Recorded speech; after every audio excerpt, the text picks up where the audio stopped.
Bonjour. Bon, bravo pour ce moment. Bonjour Nicolas, merci Bonjour. beaucoup d'être avec nous. Oui, On est très heureux de pouvoir vous accueillir sur le plateau de l'Ampli. Ça vous a plu? ça m'a beaucoup plu. J'ai vraiment trouvé ça super. C'est beau, Non, ça nous met franchement, dans c'est- une bonne atmosphère, Ouais. assez apaisée. Et puis c'est bien à Bercy d'entendre de la musique. Ouais, ça reste cohérent.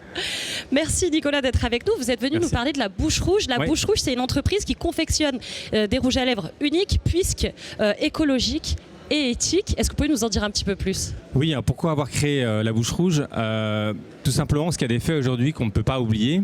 Et c'est vrai que je dis toujours que moi j'ai beaucoup reçu dans ce métier parce que j'ai travaillé dans des grandes entreprises de cosmétiques avant et je leur jette pas la pierre parce que c'est vrai que j'y étais et qu'elles ne connaissaient pas les informations qui sont aujourd'hui difficiles d'ignorer. Mais aujourd'hui en fait la cosmétique c'est le troisième acteur de la pollution plastique. Il y a la mode, les pneus de voiture et la beauté.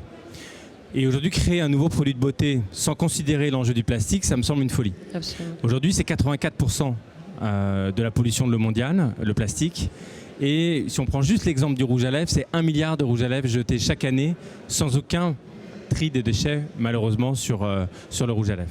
À quel moment il est venu chez vous ce déclic qu'il fallait faire quelque chose, qu'il fallait s'engager différemment dans ce domaine des cosmétiques? C'est venu un peu par hasard, mais par un peu une sensation physique, un peu d'overdose. Moi, j'étais dans cette industrie, je voyais la quantité de plastique à tous les niveaux. Dans la production, dans la formulation, dans le packaging, dans ce qu'on appelle le merchandising, c'est-à-dire dans les boutiques. Et j'avais vraiment envie de sortir de cette industrie du plastique parce que je sentais qu'elle était un peu dans le mur, qu'il y avait quand même des informations chiffrées assez impressionnantes.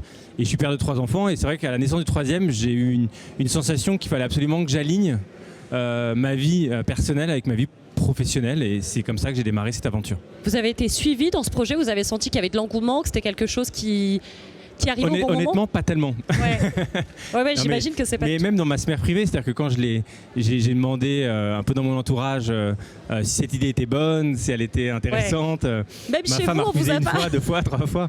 Mais la 4e fois, elle a compris. Et je crois que c'est ça qu'il faut retenir, c'est qu'on a toujours un cran d'avance quand on est entrepreneur et il faut accepter parfois d'être peut-être un peu incompris. Et c'est souvent bon signe, ça veut dire qu'on a un petit peu d'avance. Vous avez travaillé pour des grands groupes, vous le disiez Oui. tout à l'heure, donc il y a Lancôme, Armani Oui. ou encore Phyto. Ouais.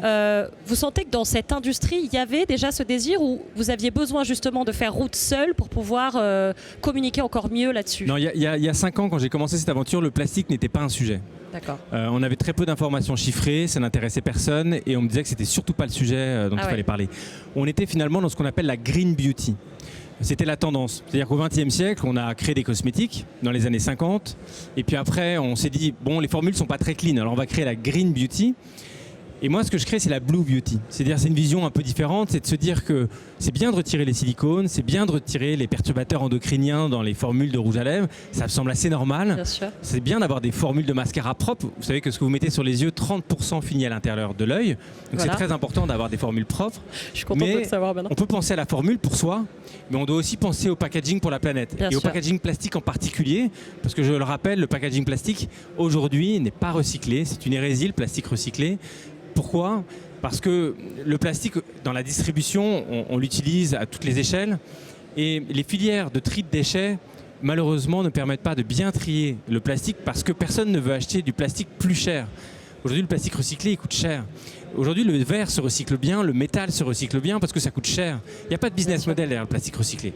Et juste fini là-dessus, hier, M. Trump a signé un contrat très important avec le Kenya pour 500 millions de tonnes de déchets plastiques américains à exporter au Kenya et c'est la preuve vivante que le plastique ne peut pas se recycler.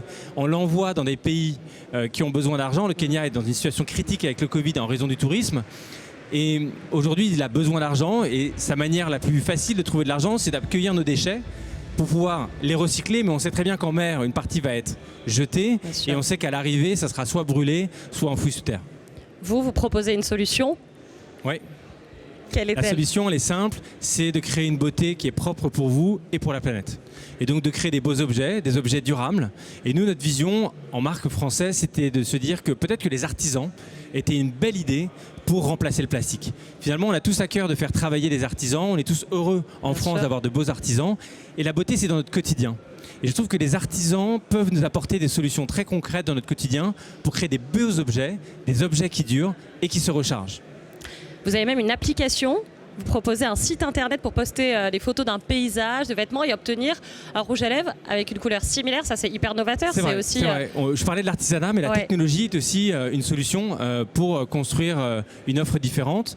Et nous, on a créé en fait un brevet pour créer des couleurs sur mesure de rouge à lèvres directement associées à votre inspiration. Donc ça peut être par exemple, on a beaucoup de clientes qui viennent nous voir avec leur rouge fétiche et qui nous demandent de créer leur rouge fétiche avec une formule propre, avec une formule de sérum rouge, de la bouche rouge. Et on a aussi des clientes qui viennent avec un pull, un sac, pour créer directement un accessoire lié à leur sac à main ou à la robe pour un mariage ou une grande occasion. Vous sentez qu'il y a un engouement pour ça de la part du public? Il y a vos clientes, elles sont nombreuses. Qu'est-ce qu'on vous réclame le plus souvent? Je pense que c'est intéressant parce qu'il y a un engouement qui est clair. On reste encore une maison alternative. Aujourd'hui, 75% du maquillage est aujourd'hui dans le luxe représenté par des marques françaises. Et on est encore la seule marque française qui réconcilie luxe et éco-responsabilité. Donc on est assez isolé, mais ce qui était très intéressant, c'est que par exemple, on va être la première marque française à lancer en Chine le maquillage sans test sur animaux. D'accord. Donc ça montre que ça bouge en France, mais ça bouge aussi à l'international. Oui, ça c'est l'étape d'après. Je pense qu'on est passé au XXe siècle dans une ère de logo à une ère de valeur. Je crois que ce qui fera le désir et le rêve demain, c'est l'histoire et l'authenticité de l'histoire que l'on raconte, et pas forcément le faste apporté par un logo. Voilà. C'est quoi l'avenir de la Bouche Rouge justement là, dans l'avenir proche? Quels sont vos projets Très concrètement, on vient de lancer notre premier mascara, le sérum noir, que je vous recommande. C'est un bijou de technologie, il coûte simplement 39 €. D'accord. Il est rechargeable, c'est le premier mascara en verre au monde. Je l'ai apporté. Ah, vous nous l'avez amené. Vous allez pouvoir Génial. Il vient dans un écrin de cuir. Vous nous faites une démonstration, Nicolas? Oui, bien sûr. Donc là, vous avez le mascara. Ouais. C'est une petite révolution parce que cet objet qui semble tout simple, c'est le premier mascara en verre au monde. D'accord. C'est la première brosse de mascara qui est faite en huile de ricin, qui est 100% recyclable, sans microplastique. D'accord. Et c'est une formule 99% naturelle. C'est le premier mascara avec lequel vous pouvez dormir. Ok. Parce que plus vous le portez, plus ça soigne c'est vos pas cils. conseillé, Ça effectivement. devrait être normal en fait. Ce que vous mettez sur la peau devrait vous faire du bien. Bien sûr. Et c'est un peu l'idée de la Bouche Rouge, c'est vous faire du bien, mais aussi de ne pas abîmer la planète. Voilà. Bon.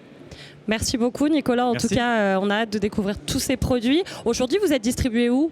Aujourd'hui, on est distribué aux Galeries Lafayette, les Champs-Élysées, aux Galeries Lafayette, Boulevard Haussmann, que nous venons d'ouvrir. On est au bon marché. Et bien entendu, en France, on peut nous trouver aussi sur notre e-shop, sur laboucherouge.com, laboucherouge.fr. Et vous aurez la joie de découvrir la semaine prochaine la première poudre de soleil de la Bouche Rouge sur notre e-shop, mais aussi de l'enlumineur dans un poudrier rechargeable qui est également au même prix que la concurrence, parce que notre idée elle est simple, faire quelque chose d'autrement désirable, hautement éco-responsable, mais à des prix raisonnables grâce à ce système de recharge. Génial. Merci beaucoup en tout cas pour tout ça, c'est assez réjouissant.